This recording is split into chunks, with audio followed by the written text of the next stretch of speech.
दुनिया भर के कई घरों में पिछले एक साल में थर्मोमीटर के साथ साथ पल्स ऑक्सीमीटर नाम के और एक प्रिसीजन इंस्ट्रूमेंट की एडिशन हुई है, जो इंस्ट्रूमेंट कई बार लाइफ सेवर भी साबित हुआ है। आज हम ऐसे ही एक पल्स ऑक्सीमीटर का रिव्यू देखने वाले हैं, जो कि न्यूरेका कंपनी के डॉक्टर ट्रस्ट ब्रांड का है। आज के रिव्यू में हम देखेंगे इस पल्स ऑक्सीमीटर का अनबॉक्सिंग, इसकी बिल्ड क्वालिटी, फीचर्स, इसका डेमो और एक्यूरेसी। साथ ही साथ मैं बीच बीच में ट्रिविया इन्फॉर्मेशन भी डालता रहूंगा, तो वीडियो को पॉज करके उसे पढ़ना बिल्कुल ना भूलें। चलिए शुरू करते हैं।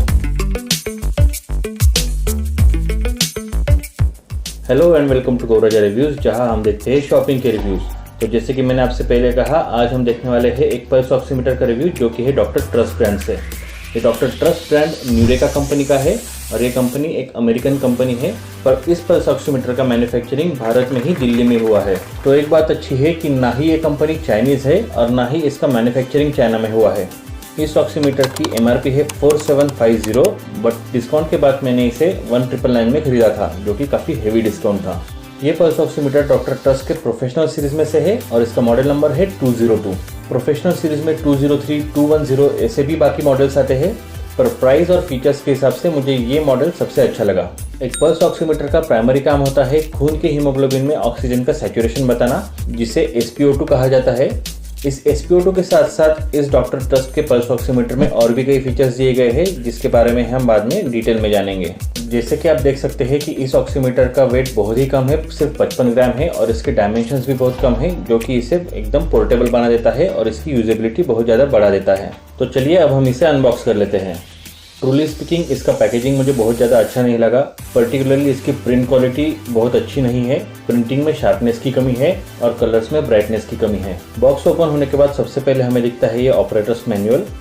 उसके बाद हमें मिलता है ये वारंटी कार्ड, जिसमें आपको वारंटी को एक्टिवेट करना पड़ता है। आपका ऑक्सीमीटर सिर्फ 6 महीने की वारंटी के साथ आता है और उसे भी परचेस के बाद 15 दिन के अंदर अंदर रजिस्टर कराना पड़ता है, नहीं तो आपको ये वारंटी नहीं मिलती है। इसे कैसे रजिस्टर कराते हैं, इसकी प्रोसीजर इस बुकलेट में दी गई है। इसके साथ साथ हमें बॉक्स में मिलते हैं 2 पैनासोनिक के AAA साइज की बैटरीज।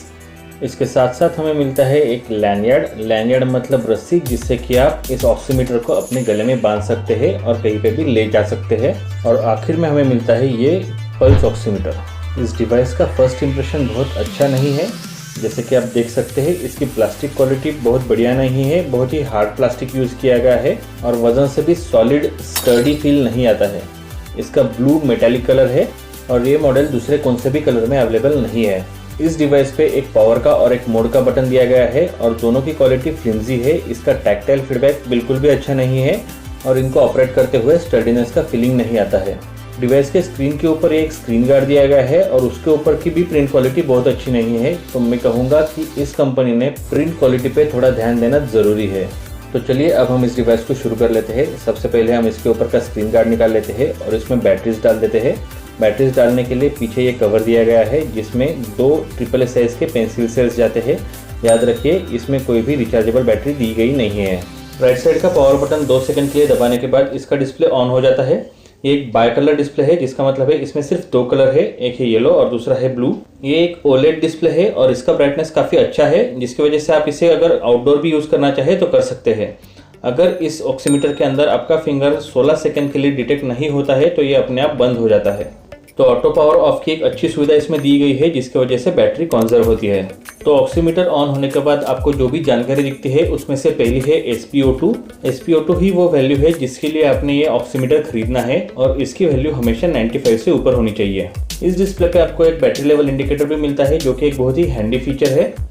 बैटरी लेवल इंडिकेटर के ठीक बगल में है PR का मतलब पल्स रेट, या जिसे हार्ट रेट भी कहा जाता है, और ये आपको बताता है कि आपकी दिल की धड़कनें कितनी तेज चल रही है। वैसे तो स्टैंडर्ड पल्स रेट 72 का माना जाता है, जो कि एक एवरेज पल्स रेट होता है, पर अगर आपका पल्स रेट उससे कम या ज़्यादा है और कॉन्स्टेंटली उतना ही रहता है तो वही आपके लिए स्टैंडर्ड है। जैसे कि मेरे लिए 100 बीट्स पर मिनट नॉर्मल है। तो इस ऑक्सीमीटर को यूज़ करने के लिए आपको पावर ऑन करने के बाद इसमें इस तरीके से उंगली डालनी है और उंगली डालने के तुरंत बाद ये अपना काम शुरू कर देता है और 3 से 4 सेकंड के बाद आपको रीडिंग्स मिलना शुरू हो जाते हैं। इन रीडिंग्स को ज़्यादा से ज़्यादा एक्यूरेट कैसे लिया जा सकता है, ये मैं आपको वीडियो के अंत में बताऊंगा, इसलिए इस वीडियो को आखिर तक ज़रूर देखिए। ऑक्सीमीटर में उंगली डालने के बाद आपको 2-3 पैरामीटर्स और ज़्यादा दिखने लगते हैं, जिसमें से ये है एक परफ्यूजन इंडेक्स बीच में जो आपको दिख रहा है। ये परफ्यूजन इंडेक्स आपको पल्स की स्ट्रेंथ बताती है और इसकी आइडियल वैल्यू 2 से 5 के बीच में होती है। डिस्प्ले के सबसे निचले एरिया में जो आपको हिलता हुआ ग्राफ दिख रहा है उसे कहते हैं प्लेथिस्मोग्राफ। ये क्या होता है ये आप अभी अपने स्क्रीन पर देख सकते हैं। डिस्प्ले के बॉटम लेफ्ट कॉर्नर में आपको रेस्पिरेटरी रेट दिखता है, जिससे आपको पता चल जाएगा कि आप 1 मिनट में कितनी सांसें ले रहे हैं। प्रोफेशनल सीरीज का ये ऑक्सीमीटर होने के कारण इसमें इतनी सारी जानकारी दी गई है, पर एक आम आदमी के नाते आपको परफ्यूजन इंडेक्स, रेस्पिरेटरी रेट और प्लेथिस्मोग्राफ का कुछ भी काम नहीं पड़ेगा। जिस पर एम लिखा हुआ है वो इसका मोड का बटन है। ये बटन दबाने के बाद इसका डिस्प्ले आपको 8 तरीके से चेंज करते आता है। ये सभी 8 पैटर्न्स अभी आप अपने स्क्रीन पर देख सकते हैं।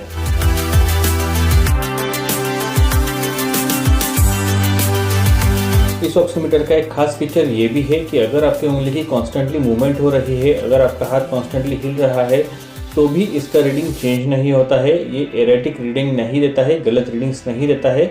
इसका रीडिंग हर वक्त कांस्टेंट और एक्यूरेट रहता है।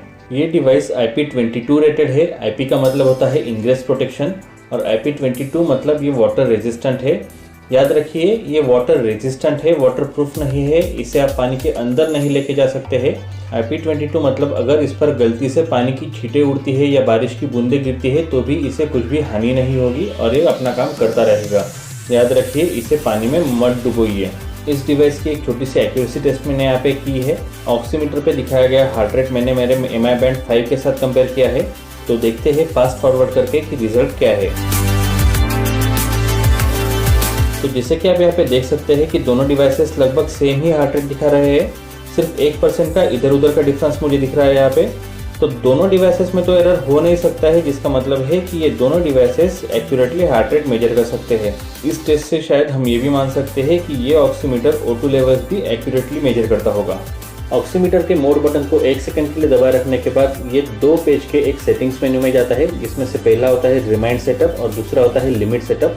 लिमिट सेटअप मेन्यू में SpO2 और PR की हाईएस्ट और लोएस्ट वैल्यू को डिफाइन किया जा सकता है, जिसको अगर ये ऑक्सीमीटर हिट करता है तो अलार्म बजता है।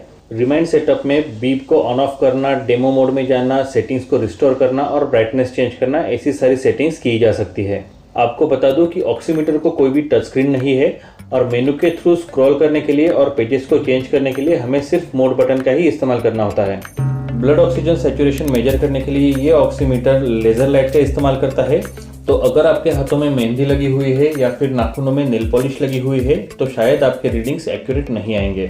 एक्यूरेट रीडिंग्स के लिए कुछ बातें ध्यान में रखना जरूरी है, जैसे कि रीडिंग्स लेने से पहले 3 से 4 मिनट तक शांत बैठिए।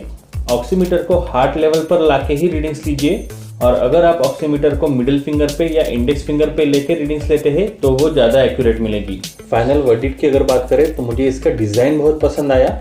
ये काफ़ी अच्छे से डिज़ाइन है, इसकी हिंज पर्टिकुलरली बहुत अच्छे से डिज़ाइन है, जिसमें आपकी उंगली अच्छे से फिट बैठती है।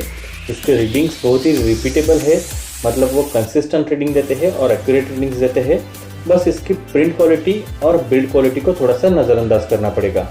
तो 4750 तो नहीं, पर 2000 के नीचे ये बहुत ही अच्छा प्रोडक्ट है और मैं इसे ज़रूर रेकमेंड करूंगा। हम उम्मीद करते हैं कि आपके घर सब खुशहाल हो और आपको इस ऑक्सीमीटर की कभी ज़रूरत ना पड़े। तो घर पे रहे, सुरक्षित रहे और गौरजा रिव्यूज़ को देखते रहे। Thank you.